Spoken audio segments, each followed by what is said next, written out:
C'est un plaisir de vous retrouver et bienvenue à ce journal.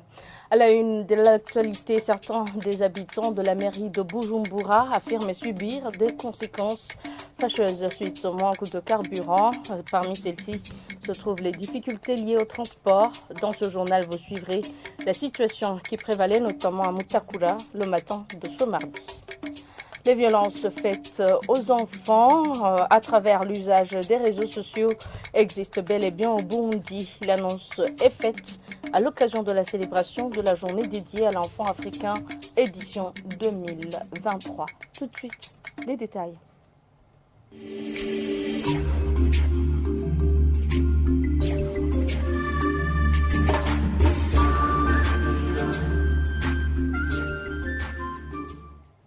Encore une fois, bienvenue. Les Burundais sont appelés à lutter contre les violences faites aux enfants à travers l'usage des réseaux sociaux.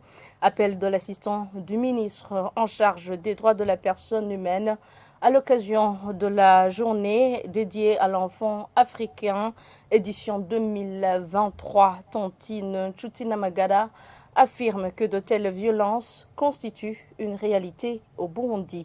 Un reportage de Jean de Dieu Ilakote. Sous le thème des droits de l'enfant dans un environnement du numérique, le Burundi a célébré ce mardi à Buterere la journée dédiée à l'enfant africain, laquelle est célébrée le 16 juin de chaque année, une occasion pour Munezero Nancy Tricia du Forum national des enfants du Burundi d'appeler ces derniers à l'usage responsable du numérique. De son côté, l'assistant du ministre en charge des droits de la personne humaine a dans son discours de circonstance appelé les Burundais à lutter contre les violences faites aux enfants à travers l'utilisation du numérique.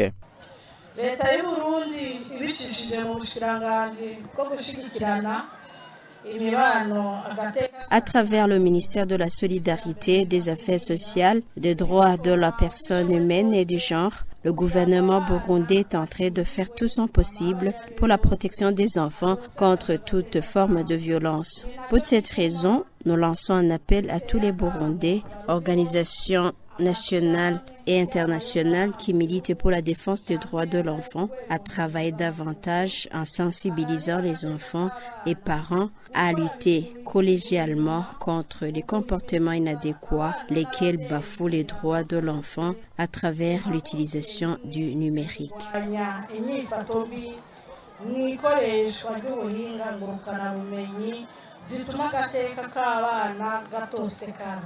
Tout en remerciant les efforts du gouvernement burundais consentis dans la promotion des droits de l'enfant, le délégué de l'Organisation des Nations Unies pour l'enfance UNICEF, Ildefonse Biraheka, interpelle les personnes adultes à agir dans son sens. Je voudrais profiter de cette occasion pour remercier les autorités du Burundi pour d'inlançables efforts qui sont en train d'être fournis pour non seulement faire accéder aux enfants du Burundi aux services sociaux de base qui sont la manifestation du respect de leurs droits, mais aussi tous les efforts que le gouvernement du Burundi fournit pour apporter la paix dans les pays de la région, où les enfants sont le plus souvent victimes de violences et des affres de tout genre. Et en réalité, en ce 16 juin, nous devrions être plutôt à l'écoute de ces enfants pour qu'ils nous posent la question, nous les adultes, qu'avons-nous fait? Et je crois que c'est une occasion une interpellation pour chacun de nous. À marge de cette journée, des enfants indigents du centre Don Bosco Buterere ont été assistés à en vivre. Je vous le disais en titre, les habitants de la capitale économique, Bujumbura, éprouvent des difficultés liées au transport ces derniers jours. Ceux qui se sont exprimés à la radio-télévision Isanganiro ce mardi disent faire face à ce problème depuis plus de 2 semaines déjà, suite au manque du carburant. Des conséquences sont fâcheuses selon ces citadins. Ils lancent un appel au chef de l'État qui avait déclaré prendre en main cette question de trouver une solution. Les détails, c'est dans ce reportage d'Évariste Ndikobanya.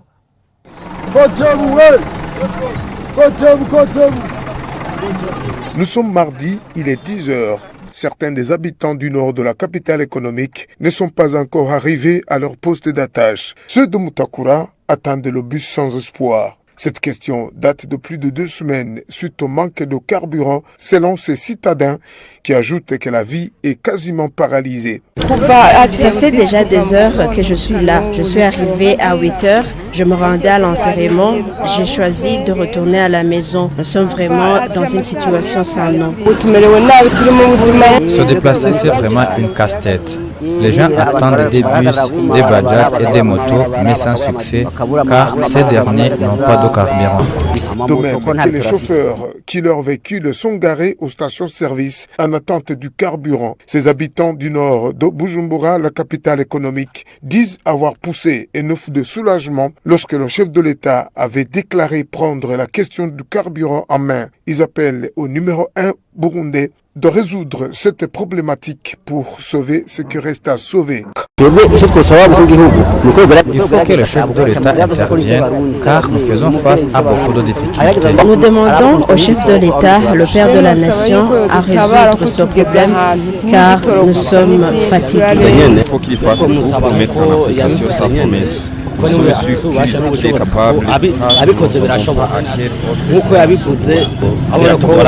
ceux qui ont encore de l'énergie en provenance de 4 coins de la capitale économique de Bujumbura ont préféré marcher jusqu'à leur poste d'attache ou en rentrant ce que certains appellent Gutambirege, la danse du reggae, depuis que la pénurie du carburant s'est déclarée dans le pays. Merci Évariste. Ndiko Banyanga, le Burundi enregistre une perte de plus de 40% de production agricole pour cause de maladies et ravageurs de plantes. Les propos sont du docteur Célestin Nyongere, coordinateur du programme d'accroissement de la sécurité alimentaire et d'amélioration des moyens de subsistance de la population rurale, dénommé Plantwise. Dans une conférence de presse ce lundi, le coordinateur de ce programme propose qu'il y ait des centres communaux agropastoraux en vue d'accroître la production. Suivez-le. Les pertes sont déjà estimées autour de 40% des pertes dues aux maladies ravageurs. C'est pourquoi le programme vraiment se concentre à comment réduire ces pertes et ainsi augmenter la production. Non seulement la production, mais aussi la qualité des produits. Le programme a aussi contribué à commanditer une étude qui a fait l'analyse de nos laboratoires, voir l'état des lieux de nos laboratoires pour finalement répondre aux besoins du pays. Le pays a besoin de produire des produits de qualité qui ont l'accès au marché, que ce soit national. Il faut manger quand même ce qui est propre au niveau national d'abord. Et aussi exporter, il faut que les produits soient acceptés à l'export. Et pour répondre à ces problèmes, à ces conditions, il y a des besoins, il y a des normes de qualité. C'est ainsi qu'on a commandé cette étude et on a réalisé qu'il y a beaucoup à faire pour améliorer et pour mettre en synergie les laboratoires afin qu'on puisse vraiment assurer la production de qualité et avoir accès à ces marchés-là. Et voilà, c'est par ici que prend fin ce journal. Merci à tous de l'avoir suivi. Merci également à l'équipe de la rédaction et à l'équipe technique qui m'ont permis de le réaliser. Bonne suite des programmes avec la télévision Isanganiro.